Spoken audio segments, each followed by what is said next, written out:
Kalau kerajaan Yesus, pemerintahan Tuhan ada bersama dengan kita, kehendak Tuhan pasti jadi. Kalau kehendak Tuhan jadi di bumi ini, di gereja ini, di rumah tangga kita, di tempat kita bekerja, jadi surga kata Tuhan. Tapi hari ini gini, biarkan pemerintahan Tuhan bersama dengan kita. Kita alami setiap hari dalam kehidupan. Sehingga kehendak Tuhan terjadi dalam kehidupan kita. Nah hari ini pengejaran kita harusnya adalah kehendaknya Yesus. Yang kita kejar hari ini, sekali lagi, ambisi kita, kesuksesan versi kita, kekayaan dan lain sebagainya, punya uang 100 juta, mau 5M, bebas. Tapi jangan sampai kita raih itu, tapi keluar dari tracknya Tuhan.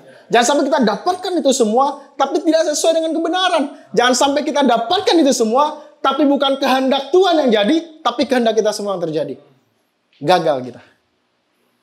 Kesuksesan versi Tuhan adalah ketika kita mengejar dan melakukan kehendak Yesus dalam kehidupan kita.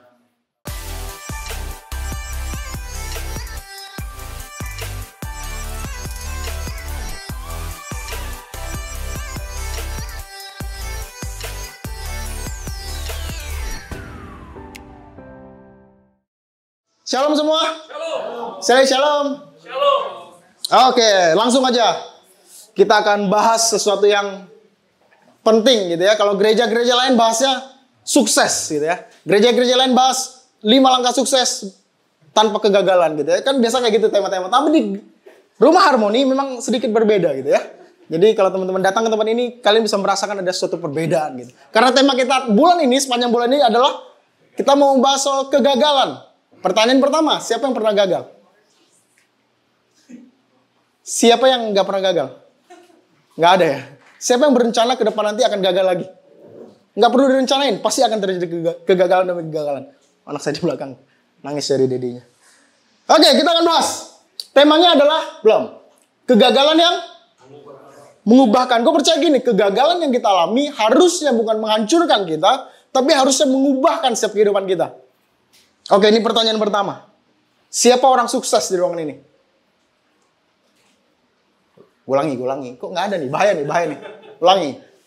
Siapa yang merasa dirinya sukses di ruangan ini? 1, 2, luar biasa. 3, 4, lumayan. 4 ada yang berani selain 4 orang tadi? Pertanyaan kedua. Siapa yang merasa dirinya gagal? 1, 2. Ulang. Ini kayaknya sukses enggak, gagal enggak, galau iya, galau. Ulang. Siapa yang merasa kalau dia adalah orang sukses? Lumayan, nambah. Tadi 4, sekarang 8. Siapa yang merasa dirinya gagal? Cuma 2. Oke, nanti kita akan bahas. Saya akan lebih personal, boleh? Gue mau nanya Patrick. Pat, menurut lu sukses gak? Belum. Kenapa belum? Masih ada hal yang pengen dicapai. Masih ada yang pengen dicapai. Menurut lu sukses yang benar itu, sukses itu apa sih? Definisi lu soal sukses itu apa? Salah sendiri di depan ya kan? Menurut seorang Patrick, sukses itu apa? Sukses yang sejati itu apa? Sukses itu apa sih gitu? Kalau kita dengar orang sukses gitu. Menurut Patrick apa?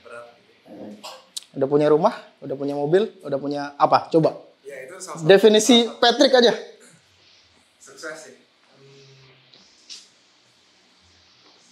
Punya duit di rekening lumayan. Pantesan tadi pas gue nanya nggak ada yang angkat tangan. Ada yang punya 5M? Punya 5M. Terus lanjut. Punya mobil, punya rumah. Punya mobil, punya rumah. Keluarga bahagia. Keluarga bahagia. Terakhir mati masuk surga. Ada lagi? Ada lagi? Menurut Patrick ada sukses? Oh, ada lagi. Ada, coba. Bisa menjadi berkat bagi orang. Bisa menjadi berkat bagi orang lain. Itu sukses versi Patrick. Nanya orang kedua, cewek kali ini. Udah gak dapat duit, ditanya lagi. Vi, boleh Vi ya? Udah tahu nih gue pasti gue akan ditanya deh. Vi, udah sukses Vi? Menurut Avi, seorang Avi ini udah sukses belum? Belum? Menurut sukses yang sejati itu, sukses itu gimana?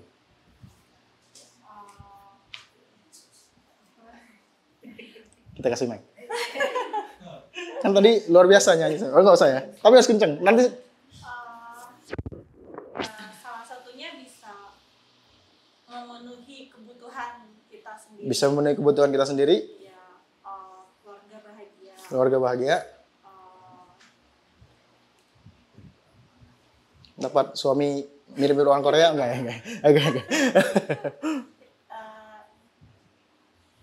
Apa ya? Kalau sukses itu dalam hal materi. Bebas apa aja ya. Ya, kalau itu dalam materi. Kalau sukses dalam hal kalau dibilang kerohanian juga kayaknya masih belumlah memberikan yang terbaik buat Tuhan. Tapi apa? Sukses versi Afi di kerohanian itu apa? Ya, bisa menjadi berkat buat banyak orang. Bisa jadi berkat buat banyak orang. Bisa melayani Tuhan dengan baik. Bisa melayani Tuhan dengan baik. Ini gue akan tanya satu-satu sampai waktu gue habis. Enggak. Oke, terima kasih dua orang luar biasa. Nah, gue akan memberikan keseimbangan aja gitu. Jadi sebelum gue bahas soal kegagalan, gue akan kasih soal kesuksesan gitu ya. Jadi biar wajahnya nggak terlalu tertekan gitu. Tapi gue merasa gini, ada suatu perbedaan sukses versi dunia dengan sukses versi Tuhan, setuju ya? Kalau sukses versi dunia, rekening mesti ada, ini 5M kayak kebanyakan deh. Gue baca kemarin terakhir mesti punya 100 juta sebelum umur 25 tahun. Ada yang mencapainya? Aduh, gue udah 40 tahun belum punya 100 juta nih gitu ya. Tapi kata orang dunia kalau lewat 25 tahun rekening belum ada 100 juta, katanya gagal. Atau kata orang dunia kalau umur 27 tahun belum nikah, gagal. Aduh, si Pinky nggak ada lagi. Dulu saya di apartemen Robinson kok. Di parkiran ada motor Moge. Ninja 250 cc. Ini sama Pinky masih culun kan. Berapa tahun yang lalu? 10 tahun yang lalu mungkin. Terus kita di atas motor, kita naikin, terus kita foto. Rada norak emang. Terus kita bilang. Ini kalau Pinky ada, dia bisa jadi saksi. Ini kalau sampai kita dewasa nanti, kita ke depan nanti kalau kita sampai nggak bisa punya motor ini, hidup kita gagal. Itu kita bilang.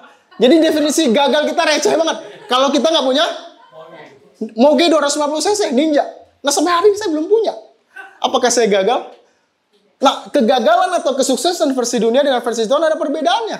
Nah hari ini gue mau kasih kesuksesan versi Tuhan sebelum kita bahas soal kegagalan. Oke, next. Ini kata Paulus.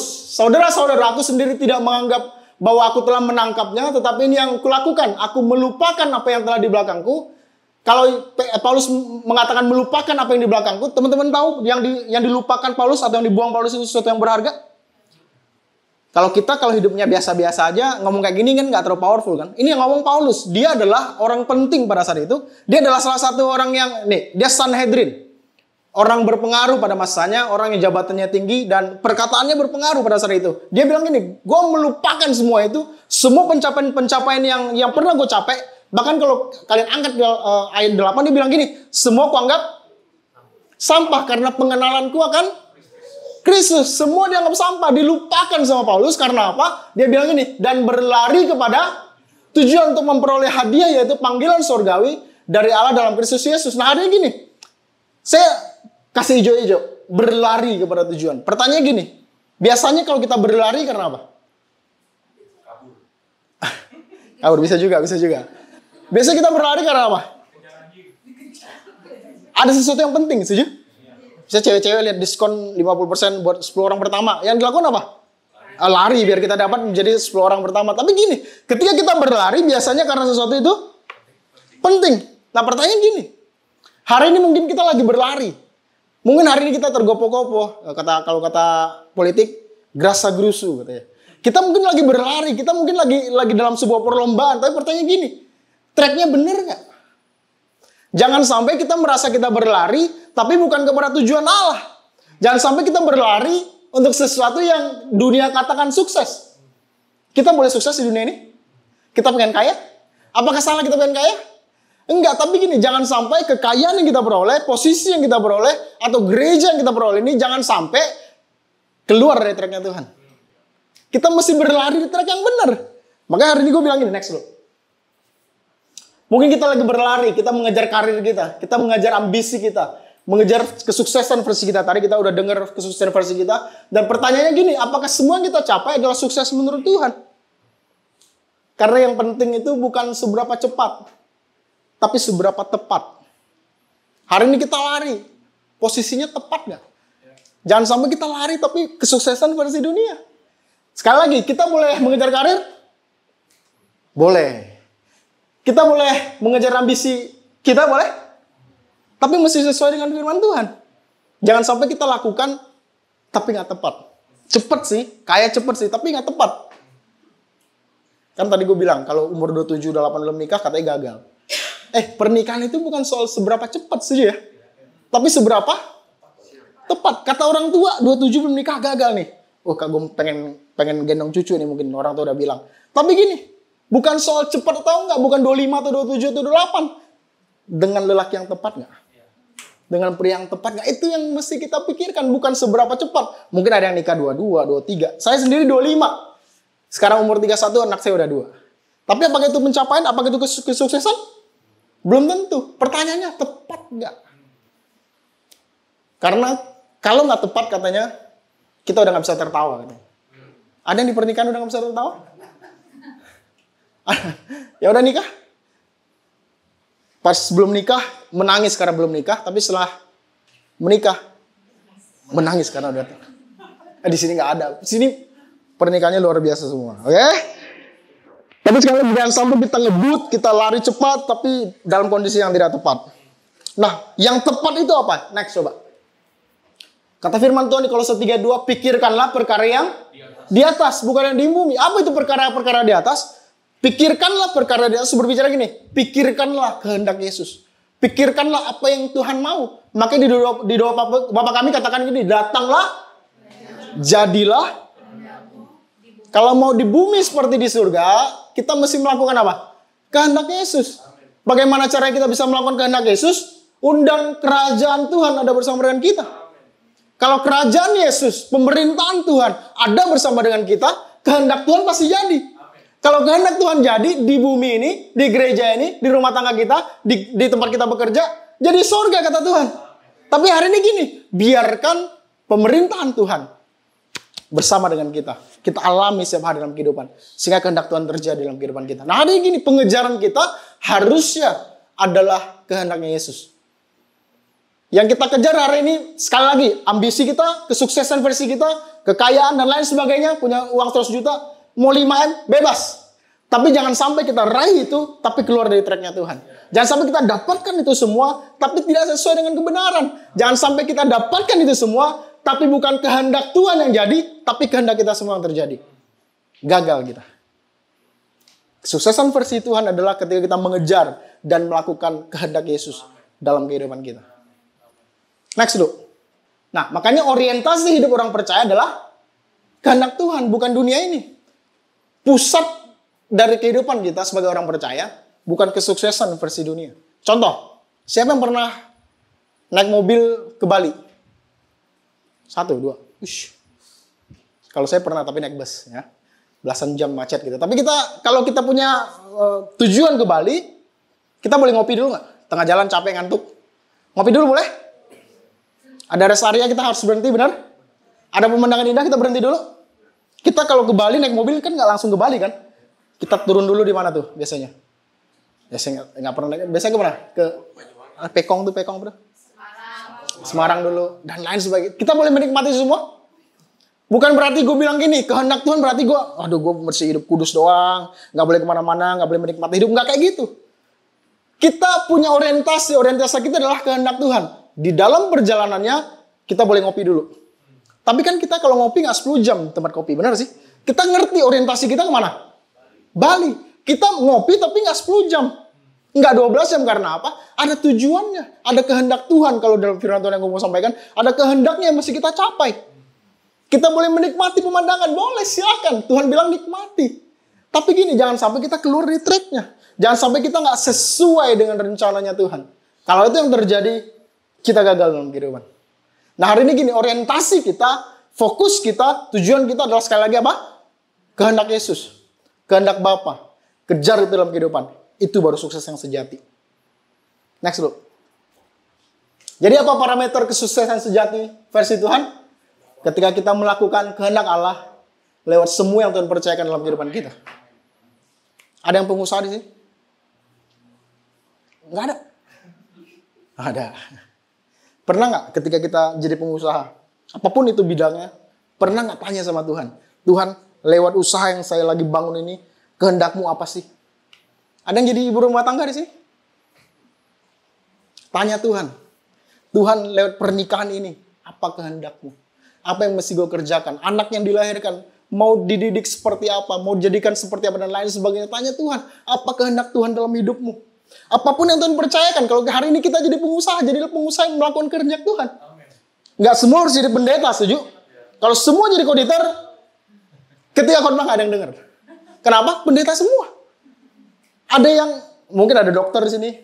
Apapun profesi kalian, ada fotografer. Apapun profesi kalian. Tapi gini, di dalam kita bekerja, di dalam kita berusaha, pastikan kehendak Tuhan yang terjadi dalam kehidupan kita. Next, bro. Oke, udah habis soal kesuksesan. Jadi sekali lagi, apa kehendak Tuhan? Apa kesuksesan yang sejati? Berbicara soal tadi apa? Sebelum gue masuk ke sini, sekali lagi gue ingetin. Berbicara soal kehendak Tuhan. Nah, gue mau kasih ada 10 mungkin kehendak Tuhan. Salah satu kehendak Tuhan adalah Yesus rindu kita menjadi penyembah-penyembah dalam roh dan kebenaran tadi. Sesuai dengan lagu yang tadi. Tapi salah satunya adalah, apa kehendak Tuhan dalam kehidupan kita adalah kita gini. Matius 28 ayat 18-19 katakan apa? Yesus mau kita jadikan apa? Semua bangsa menjadi baptis mereka, ajar mereka. Jadi gini, kehendak Tuhan adalah gini. Tuhan mau kita jadi teladan dimanapun kita berada. Tuhan mau kita jadi berkat. Tadi beberapa 2 orang. Jadi berkat. Itu yang Tuhan mau dalam kehidupan kita. Itu kehendak Tuhan. Nah hari ini sekali lagi, dimanapun teman-teman dipercayakan, ditempatkan.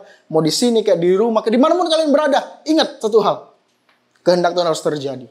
Tuhan mau kalian jadi teladan dimanapun kalian berada. Tuhan mau kita jadi dampak dimanapun kita berada. Sehingga lewat kehidupan kita, banyak orang percaya sama Tuhan. Dan dibawa ke rumah harmoni. Oh gitu ya. Oke, lanjut.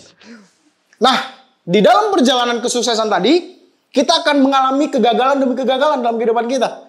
Sekali lagi makanya tadi kenapa kita di rumah harmoni temanya adalah kegagalan. Karena gini, di dalam perjalanan tadi untuk sukses versi Tuhan tadi, untuk melakukan kehendak Tuhan, kita akan mengalami banyak kegagalan.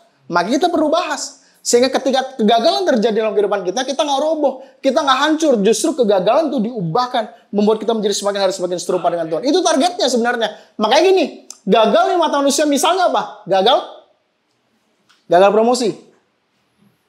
Gagal dalam hubungan. Siapa yang pernah gagal dalam hubungan? Saya sebelum nikah, pacaran 2 kali. Yang diakui, yang cinta monyet mungkin ada beberapa. Yang pertama 5 tahun, kelihatan mukanya saya orang setia. Yang pertama 5 tahun, yang kedua 3 tahun. Sebelum nikah. Saya pernah gagal dalam hubungan, saya pernah... Teman-teman tahu Hanamichi Sakuragi? Ada yang tahu ya? Ini nggak mengganggu keselamatan. Tapi tahu Hanamichi Sakuragi tahu? Ini. Berapa kali dia ditolak? Ini nggak penting sebenarnya. Ini karena ini komik basket. Dia 50 kali kata ditolak sama cewek. Jadi dari SMP, dari SD mungkin dari SMP 50 kali ditolak. Sampai dia bertemu dengan, oh enggak, jadi panjang nanti. Jadi cerita komik nanti. Tapi ini, banyak orang yang dalam hubungannya gagal saja. Nembak pada. Nembak terus nggak jadi, deketin terus nggak jadi. Ya nggak, Yoming? Deketin terus nggak jadi. PDKT udah deket, oh udah yakin nih. Gagal. Pernah viral nih? Ini kenapa berat sebelah ya, kiri semua nih. Tapi kita sering kali gagal dalam hubungan, setuju ya? Mungkin kita gagal dalam usaha atau pekerjaan. Pernah? Saya ketika mainin anak muda, pernah bukain usaha. Satu anak, orang yang gak ada di sini. Pertama gue bukain kopi. Di mana tuh kok? Di samping AKR? Iya. Food court samping AKR situ. Buka kopi. Lumayan sukses sebenarnya. Tapi karena pandemi, jadi yang kerja cuma setengah, terus pada akhirnya bangkrut. Terus dibukain lagi ropang. Terus dibukain lagi kopi lagi tapi di tempat lain. Sampai akhirnya sekarang buka ayam. Tapi intinya semua gagal gitu ya. Nggak ada yang benar-benar maju. Tapi gini, hari ini dia masih tetap bersemangat. Puji Tuhan, saya belum nyerah. Karena kalau anak muda hari ini nyerah, biasanya berakhir kemana? Berakhir di Kamboja sih ya. Orang masih ada di sini berarti belum menyerah. Ini benar gak sih? Ini cuma di tongkrongan kita doang bagaimana nih? Tapi kalau hari ini anak muda menyerah biasanya berakhir di mana? Di Kamboja. Gitu. Tapi teman-teman ketawa ngerti maksud saya? Kalau ngerti nanti di sini Bang. Kita bisa ngobrol. Mungkin kita gagal membahagiakan orang tua kita. Aduh, umur udah segini, orang tua belum saya bahagiakan, saya merasa gagal dan lain sebagainya. Tapi itu gagal versi dunia, versi manusia, versi dunia. Nah, gagal di mata Tuhan itu gini, sukses mengerjakan apa yang tidak berkenan di hadapan Tuhan. Sukses mengerjakan apa yang tidak berkenan di hadapan Tuhan. Ini gagal di mata Tuhan. Jadi kalau kalian mengalami ini, yang merasa gagal siapa? Manusia, teman, saudara. Mungkin merasa kita gagal. Tapi di mata Tuhan kalian belum gagal. Kapan kita gagal di mata Tuhan? Ketika kita sukses mengerjakan sesuatu padahal itu di luar rencana Tuhan. Kita sukses mengerjakan sesuatu padahal itu di luar kehendaknya. Gagal. Contohnya siapa? Saul. Disuruh tumpah semua, ingat? Semua dia harus dibunuh, gak ada mau disisain. Bunuh semua. Tapi Saul ngeyel. Dia sisain yang tambun-tambun. Dalilnya apa? Untuk dipersembahkan kepada Tuhan. Kan kelihatan rohani ya. Tapi firman Tuhan katakan, Saul tidak berkenan di hadapanku. Karena apa? Tidak melakukan perintah Tuhan. Kelihatannya rohani Saul pada saat itu. Tapi Tuhan bilang nggak berkenan. Sehingga kita tahu, sama-sama tahu, pada akhirnya Saul didepak dan diganti Daud dan lain sebagainya. Tapi hari ini gini. Ketika kita mengalami kegagalan. Gue nggak tahu sih teman-teman lagi di fase mana. Merasa gagal di mata manusia kah? Atau merasa gagal di mata Tuhan? Tapi saya mau tekankan gini. Kegagalan biasa terjadi dalam kehidupan kita. Kegagalan pasti kita alami. Mungkin sekarang kita merasa sukses. Sekarang lagi, kayaknya gue lagi enak-enak aja hidup nih. Usaha lancar, pekerjaan lancar, istri bahagia, pacar tenang, dan lain sebagainya. Kita merasa kita belum di fase itu. Tapi percaya gini, di satu titik kita akan mengalami kegagalan dalam kehidupan kita. Nah kalau itu yang terjadi, gue berdoa gini. Hari ini gue mau bahas 2 doang. Tadi kan sukses sejati udah. Gue mau bahas 2 aja. Yang pertama gini. Bagaimana kalau saya atau teman-teman gagal? Itu yang pertama yang mau gue bahas. Yang kedua, bagaimana kalau orang lain gagal? Yang pertama tadi apa? Bagaimana kalau kita semua di tempat ini, pribadi lepas pribadi, mengalami? Yang kedua tadi apa? Orang lain gagal. Nah, itu yang kita bahas selama 2 jam kurang lebih. Ini yang harus dilakukan. Yang pertama, bagaimana kalau gue, ini yang bikin istri saya bukan saya. Karena udah jelas saya nggak punya kemampuan bikin ginian. Jadi yang pertama, bagaimana kalau saya atau gue yang gagal? Kita buka di Wahyu 42. Oh iya, Ayub. Nggak ada tulisannya, tapi di atas dong. Ini perikopnya saya masukin. Ayub mencabut perkataannya dan menyesalkan diri. Maka jawab Ayub kepada Tuhan, aku tahu bahwa engkau sanggup melakukan segala sesuatu dan tidak ada rencanamu yang... Hal pertama yang harus kita lakukan kalau kita gagal. Next, Bu. Introspeksi diri. Itu hal pertama. Catat. Apa yang harus saya lakukan ketika saya mengalami kegagalan? Yang pertama, teman-teman mesti introspeksi diri. Dia tadi firman Tuhan katakan, Ayub mencabut perkataannya. Kenapa Ayub mencabut perkataannya? Karena dia introspeksi diri, setuju? Karena dia mengaca dengan kehidupannya. 41 pasal. Pada pasal ke-22 dia katakan, mencabut semua perkataanku. Karena apa? Dia ngalami Yesus pada saat itu. Nah, hari ini ketika kita gagal, berhenti menyalahkan keadaan. Berhenti menyalahkan orang lain. Berhenti mengasihani diri. Mulailah introspeksi diri. Nah, kalau hari kita mengalami kegagalan demi kegagalan dalam kehidupan kita, pertanyaan gini, kalian introspeksi diri nggak? Kalau kata Bro Johan tadi videonya, kita mesti evaluasi diri. Evaluasi motivasimu. Evaluasi prioritasmu. Evaluasi apakah kalian masih tajam hari ini. Berat, maksud? Kita evaluasi nggak? Hari ini gini, jangan sampai kegagalan yang kita alami berlalu begitu aja. Jangan sampai kita gagal tapi kita nggak belajar sesuatu darinya. Kita mesti belajar sesuatu dari kegagalan yang kita alami. Saya sebelum punya Kimberly, anak saya yang pertama, istri saya pernah hamil sebelumnya.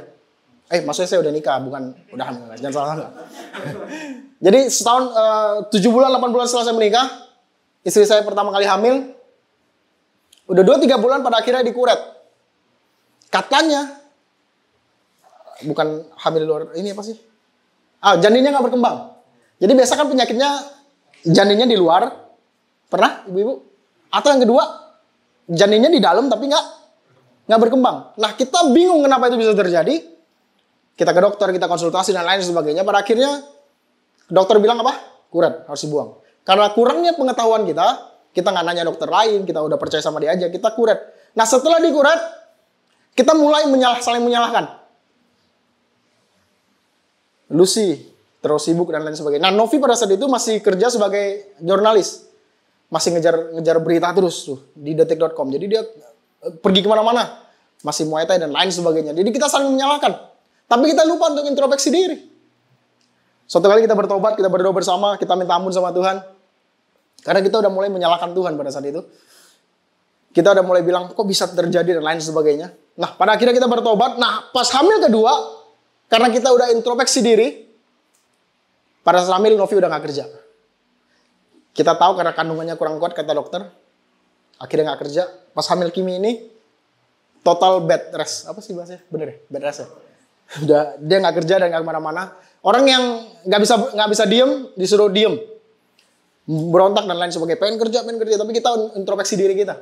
Kalau ini terjadi lagi, maka kata dokter kemungkinan bisa dikuret lagi. Intinya gini, jangan sampai ketika kita gagal dalam kehidupan, kita nggak mempelajari sesuatu. Nggak ada pelajaran yang kita dapat. Next dulu. Karena pengalaman bukan guru yang terbaik. Karena pengalaman yang kita evaluasi lah yang bisa jadi guru yang terbaik. Jangan sampai ketika kita mengalami kegagalan, kita nggak belajar sesuatu darinya. Kita boleh gagal hari ini, tapi pastikan kita belajar. Kita evaluasi itu, sehingga yang terjadi gini, hasil evaluasi gue berdoa gini, kita menjadi pribadi yang rendah hati, bukan rendah diri. Kenapa kita gagal hari ini? Mungkin kita udah terlalu sombong. Mungkin kita udah nih, ada yang lagi sakit leher nih, mana? Kalau udah nggak bisa nengok samping kiri kanan gitu ya. Kalau dipanggil, udah nggak bisa nengok gitu. Udah gede, udah nggak bisa pakai helm. Jangan-jangan kita udah sombong hari-hari ini. Saya nggak bilang kalau kegagalan Tuhan yang kasih, nggak kayak gitu. Tapi Tuhan izinkan terjadi. Gue berdoa gini, evaluasilah supaya kita menjadi pribadi yang rendah hati. Bukan rendah diri. Kalau rendah diri kenapa? Ya emang saya kecil, emang saya belalang, emang saya nggak bisa apa-apa. Bukan malah mengasihani diri, bukan. Tapi gue berdoa gini, ketika kegagalan terjadi, ketika kita introspeksi diri kita menjadi pribadi-pribadi yang rendah hati. Kita kembali mengandalkan Dia. Kita semakin kenal Yesus. Jangan sampai kegagalan yang kita alami, kita makin menjauh dari Tuhan. Kan banyak orang kayak gitu. Ketika kita gagal, kita lagi down, lagi hidup, lagi bisa jatuh dalam dosa dan lain sebagainya. Hal pertama yang kita lakukan apa? Kita nggak pergi ke gereja, bener sih. Kita merasa kalau kita udah nggak layak dan lain sebagainya. Nah hari ini gini, kegagalan yang kita hadapi harusnya buat kita makin kenal Yesus. Makin kagum sama Yesus. Karena apapun kondisi kita, Tuhan Yesus tetap sayang sama kalian. Next. Yang kedua, yang pertama tadi apa? Introspeksi diri. Yang kedua, tetap percaya. Gue percaya gini, iman itu bukan soal saya percaya Tuhan. Iman itu lebih daripada itu. Iman itu gini, mempercayakan hidup kita sama Tuhan. Kalau cuma percaya Tuhan, iblis juga percaya. Dan di firman Tuhan katakan, dan dia gemeter. Nah kita levelnya nggak boleh cuma percaya sama Tuhan, nggak boleh cuma believe. Kita mesti trust. Artinya apa? Apapun kondisi kita, apapun situasi yang sedang kita alami hari-hari ini, pastikan gini, kita tetap berpegang teguh kepada Tuhan. Karena iman yang sejati bukan berbicara soal kenyamanan. Iman yang sejati bukan berbicara soal doa kita dijawab sama Tuhan. Iman yang sejati berbicara soal kita tetap percaya sama Tuhan, walaupun doa kita nggak dijawab sama Tuhan. Nah hari ini gini, masalah yang sedang kita alami, kegagalan-kegagalan yang sedang kita alami, harusnya membuat kita tetap percaya sama Tuhan. Nggak menggoyahkan kita. Teman-teman tahu Daud? Coba next. Kita belajar dari Daud. 1 Samuel 3-6. Kita baca sama-sama ketika Daud dan orang-orangnya sampai ke kota itu, tampaklah kota itu terbakar habis, dan istri mereka serta anak mereka yang laki-laki dan perempuan telah ditawan. Lalu menangislah Daud dan rakyat yang bersama-sama dengan dia itu dengan nyaring sampai apa? Mereka udah nangis tapi udah nggak kuat nangis gitu. Akhirnya tidur, biasa kan gitu kan. Kayaknya udah berat banget masalah sampai air mata pun udah nggak ada. Saya nggak tahu teman-teman pernah mengalaminya. Saya pernah mengalaminya. Kayak ini masalah berat banget nih. Kayaknya gue nggak kuat nih. Sampai udah nggak kuat lagi mau nangis. Pernah kayak gitu. Nah Daud pada saat itu mengalami hal yang luar biasa berat. Semua ditawan termasuk anak istrinya sebenarnya. Tapi yang bikin dia makin pedih hatinya, karena kita lanjutkan dulu. Juga kedua istri Daud ditawan ya nih. Ahinoam perempuan Israel dan Abigail bekas istri Nabal, orang Karmel itu, dan Daud sangat terjepit. Dia terjepit bukan cuma karena anak istrinya ditawan, itu udah pasti. Tapi dia makin terjepit karena apa? Rakyat mengatakan hendak melempari dia dengan batu. Harusnya kan komunitasnya dia, rakyatnya dia, orang yang dia pimpin harusnya menguatkan dia. Karena bukan cuma mereka yang kehilangan anak istri kan. Daud juga mengalaminya. Harusnya mereka support, harusnya mereka saling melengkapi, harusnya mereka berjuang bersama. Tapi yang terjadi adalah apa? Mereka mau melempari Daud dengan batu. Daud sangat terjepit pada saat itu. Tapi firman Tuhan katakan, tetapi Daud menguatkan kepercayaannya kepada Tuhan. Pertanyaannya gini, ketika kita udah gak kuat nangis lagi, kita gagal, kita down, kita jatuh dalam dosa dan lain sebagainya, apapun itu, pertanyaan gini, kalian lari dari Tuhan atau kalian menguatkan kepercayaan kalian kepada Tuhan? Kalau hari ini kita lari dari Tuhan, kalau hari ini kita mundur dari Tuhan, yang rugi kita. Tuhan mau lewat semua kejadian yang kita alami, iman kita makin bertumbuh. Iman kita makin kokoh, kita makin percaya. Karena apapun dan siapapun, apapun kondisi kita yang sedang kita alami hari ini, Yesus tetap pegang kendali dalam kehidupan kita. Next. Makanya firman Tuhan katakan, karena iman sejati tidak memungkiri kenyataan. Kenyataannya mungkin hari ini kita lagi gagal. Kenyataannya mungkin kita lagi di bawah, lagi down dan lain sebagainya. Tapi iman yang sejati tidak memungkiri kenyataan. Teman-teman pernah ditanya, toko rame nggak? Rame, padahal lagi. Karena kalau bilang sepi, dibilang apa? Kurang iman lu, pernah? Kondisi gimana bro? Aduh, lagi kurang sehat nih, kurang iman lu. Kan gitu biasanya.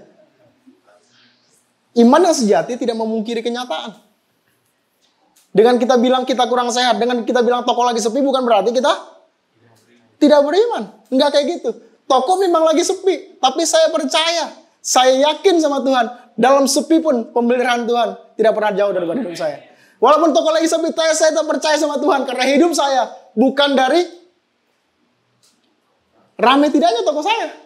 Hidup saya ditentukan apa? Firman Tuhan. Toko boleh sepi, tapi kalau saya berpegang terus sama firman Tuhan, saya percaya Tuhan tetap pelihara hidup saya. Itu iman. Jadi jangan sampai nanti kalau orang tanya, toko rame nggak? Rame, padahal lagi sepi. Jangan. Temukan orang tepat kalau mau ceritakan. Lagi gagal misalnya. Jangan sampai ketika kita lagi gagal, lagi di bawah, lagi down, terus nggak punya teman untuk cerita, nggak punya mentor untuk cerita. Jangan sampai kayak gitu. Kita mesti punya orang yang kita percaya di atas kita untuk kita bisa bebas bercerita. Dan gue percaya ketika kita cerita akan ada solusinya. Minimal gini, bebannya menjadi lebih ringan. Nah hari ini gitu, temukan. Nah iman yang sejati sekali lagi tidak memungkiri kenyataan. Tapi next, kita punya kendala, tapi Tuhan punya kendali. Di baju. Dapatkan di toko-toko terdekat. Gitu ya. Tapi gini, dalam hidup kita punya kendala, setuju? Tapi percayalah Tuhan yang pegang kendali. Itu iman yang sejati. Dan itu Tuhan mau ada bersama dengan kita. Jadi jangan sampai kendala bikin kita down, bikin kita hancur, bikin kita berantakan. Jangan. Kita percaya kendala yang sedang kita alami, ada Tuhan yang pegang kendali. Ada Tuhan yang pegang kontrol dalam kehidupan kita. Sehingga kegagalan tidak menghancurkan kita. Oke, next. Dikit lagi. Yang ketiga, yang pertama tadi apa? Introspeksi diri. Yang kedua, tetap percaya. Yang ketiga, move on. Dan jangan menyerah. Di Ayub 42 ayat B-nya katakan, dan tidak ada rencanamu yang Tuhan gak pernah merencanakan kegagalan dalam kehidupan kita. Kalau hari ini kita gagal, gue pastikan itu bukan rencana Tuhan. Move on. Hari ini kita gagal, move on. Jangan menyerah. Ada hal yang Tuhan persiapkan dalam kehidupan kita. Lihat kegagalan yang dihadapi, baju Civalin bilang apa? Jangan menyerah. Karena kegagalan atau masalah tidak bertujuan untuk menghancurkan kita, tapi bertujuan untuk bikin kita menjadi lebih baik. Bergerak. Ada hal yang dipersiapkan Tuhan. Kita dijadikan ada tujuannya. Coba kita next dulu. Karena kita buatan Allah, diciptakan dalam Kristus Yesus untuk melakukan. Ini buat kita semua. Ada pekerjaan baik yang Tuhan persiapkan buat kita semua. Spesifik, pribadi lepas pribadi. dan beda-beda biasanya. Tapi semuanya mengarah kepada Yesus yang dipersiapkan Allah sebelumnya, yang mau supaya kita hidup. Nah hari ini gini, ketika kita gagal, kenapa kita masih move on? Karena Tuhan masih ada pekerjaan yang dipercayakan Tuhan dalam kehidupan kita, yang masih kita tuntaskan. Nah kalau kita gagal terus kita nggak move on, kita mengasihani diri, kita self pity dan lain sebagainya, dan kita nggak mau bergerak maju, percaya lagi nih, kegagalan itu akan menghambat kita pada akhirnya nanti. Kita masih move on, nggak boleh menyerah. Firman Tuhan katakan 7 kali orang benar jatuh, dia bangkit kembali. Kenapa? Karena kita yakin ada Yesus bersama dengan kita. Ada pekerjaan baik yang Tuhan lagi siapkan dalam kehidupan kita, yang nggak boleh gagal kita lakukan dalam kehidupan ini. Oke, next. Kita belajar dari Elia.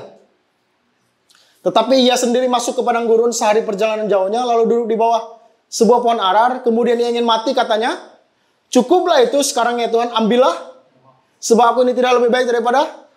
Kalau kalian baca di pasal 18, Elia bukan lagi gagal, enggak. Dia lagi sukses. Sukses apa? Mengalahkan nabi-nabi Baal yang jumlahnya berapa teman-teman tahu? 450. Katakan banyak. Satu lawan cuman Ip Man yang bisa mungkin. Atau Avenger. Tapi Elia berhasil mengalahkan 450 nabi Baal pada saat itu. Tapi di ayat 9, di pasal 19, dia pengen bunuh diri. Dia pengen mati aja, Tuhan. Ambil nyawaku. Aku ini gak lebih baik daripada nenek moyang. Padahal lebih sukses di atas sana. Cuman karena Isabel. Nanti teman-teman baca kisahnya. Tapi dia merasa gagal. Dia merasa pengen bunuh diri dan lain sebagainya. Nah, di ayat ke-7, malaikat Tuhan datang untuk kedua kalinya. Dan menyentuh dia serta berkata, bangunlah, makanlah, sebab kalau tidak perjalananmu nanti. Kita boleh gagal.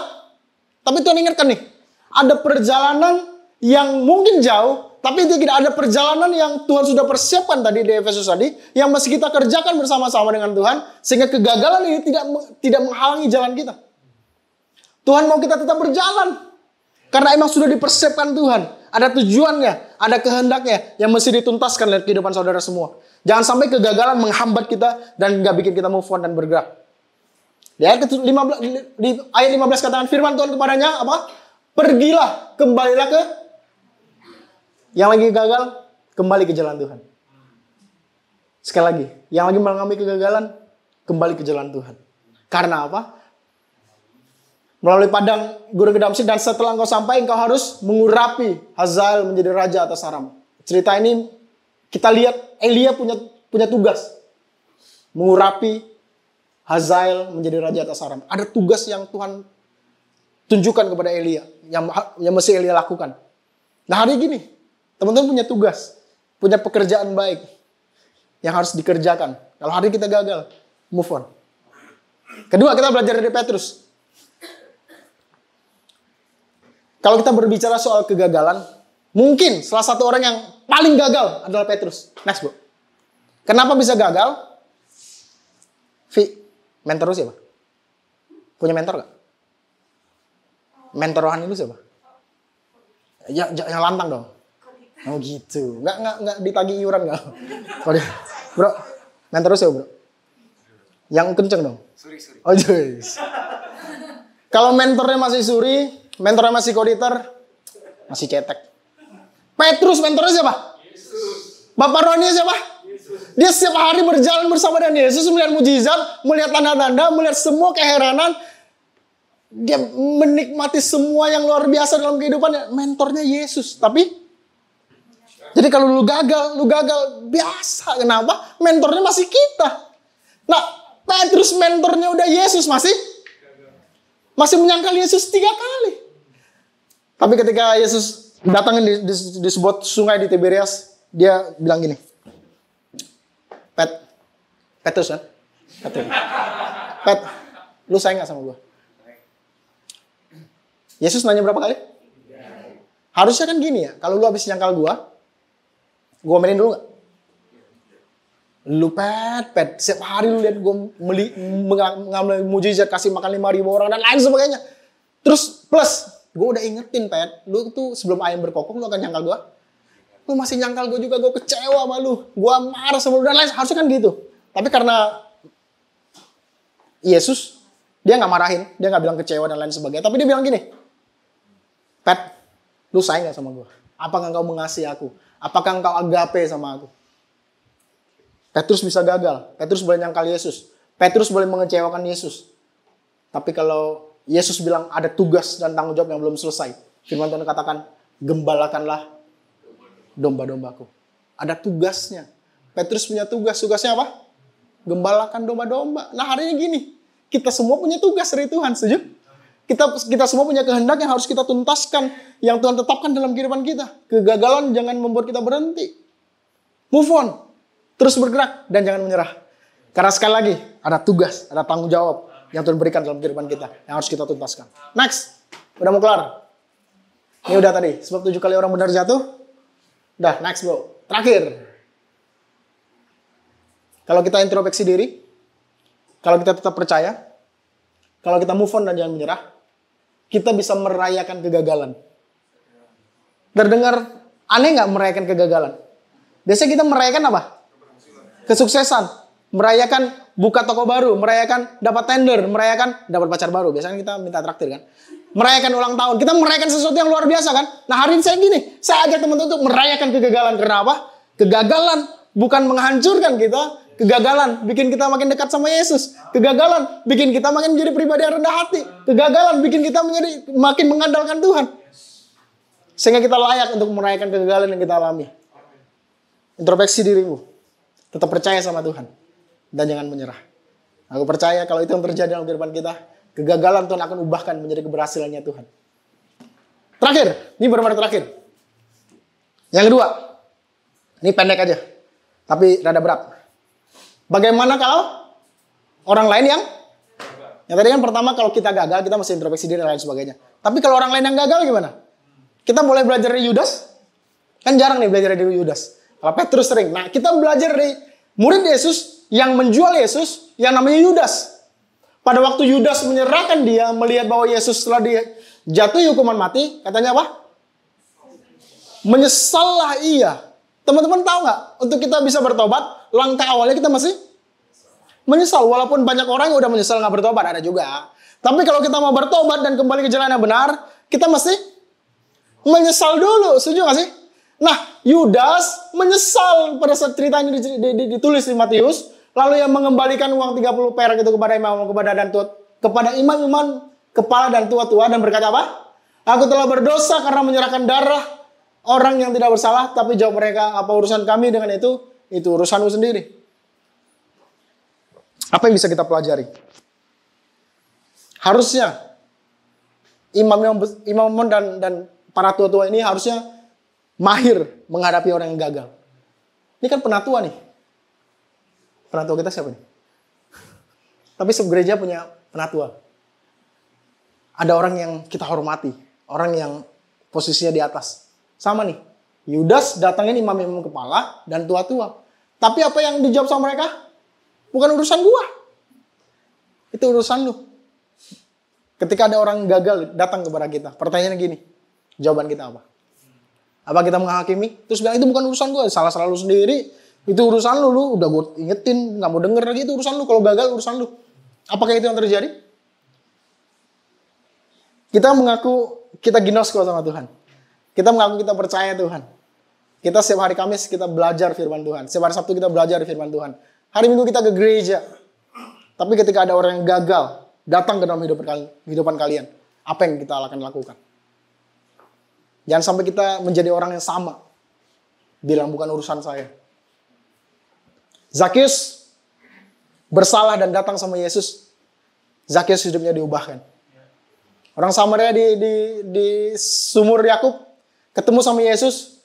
Apa yang terjadi? Perempuan ini berubah hidupnya dan menjadi berkat bagi satu kota. Petrus tadi ceritanya ketika ketemu sama Yesus menjadi rasul yang luar biasa. Yudas ketemu imam-imam kepala dan tua-tua. Berakhir bunuh diri. Pertanyaan sekali lagi. Kalau orang gagal datang ke dalam kehidupan kita, apakah hidupnya berubah? Atau mereka dalam tanda kutip kehilangan pengharapan lalu memutuskan untuk bunuh diri? Kalau orang lain datang ke rumah harmoni, Pak. Kalau orang rumah harmoni, kalau orang luar punya masalah gagal dalam kehidupan datang ke rumah harmoni, hidupnya diubahkankah? Atau pulang dalam keadaan menyerah, datang dalam keadaan menyerah dan pulang dalam keadaan menyerah? Jangan sampai orang gagal datang ke rumah harmoni malah kehilangan pengharapan. Jangan sampai orang yang gagal datang ke dalam kehidupan kita. Kita bilang itu urusan lu. Bukan urusan gua. Salah lu sendiri. Lu yang mau. Jangan sampai kayak gitu. Tuhan mau kita menjadi next agen perubahan. Tuhan mau lihat kehidupan kita banyak orang berubah hidupnya. Tuhan rindu lihat rumah harmoni yang ada di tempat ini. Banyak jiwa dimenangkan. Banyak jiwa yang berubah hidupnya. Orang lain datang ke tempat ini memperoleh Yesus dan kebenarannya. Dasarnya diperkuat. Sehingga gue berdoa rumah harmoni dan kita semua yang adalah gereja-gerejanya Tuhan menjadi berkat dimanapun kita berada. Jadilah agen perubahan dimanapun kita berada. Tuhan Yesus memberkati. Shalom. Sabak tani.